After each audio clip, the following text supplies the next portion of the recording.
Je m'appelle Hervé Cotin et je suis professeur de chimie à l'université Paris-Est Créteil et j'effectue ma recherche dans un laboratoire qui s'appelle le LISA. Et l'une des spécialités du LISA est de faire des expériences qui ont eu lieu à l'extérieur de la station spatiale internationale. Et pour ça, on a utilisé des modules d'exposition.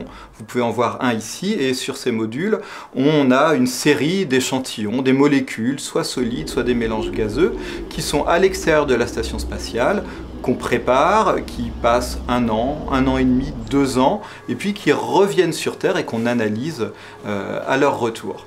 Donc on cherche comme ça à comprendre l'évolution de la matière organique lorsqu'elle est soumise aux conditions spatiales, essentiellement exposée directement au rayonnement solaire.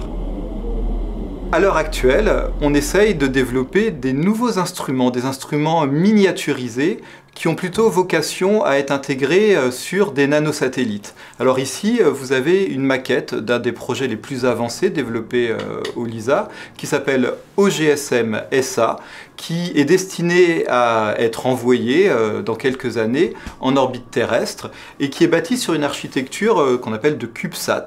Et à l'intérieur de ce CubeSat, vous avez une partie que vous avez ici, qu'on appelle une cavité CRDS, qui est chargée de faire des analyses spectroscopiques en orbite terrestre. Donc on espère avoir bientôt ce type d'instrument dans l'espace.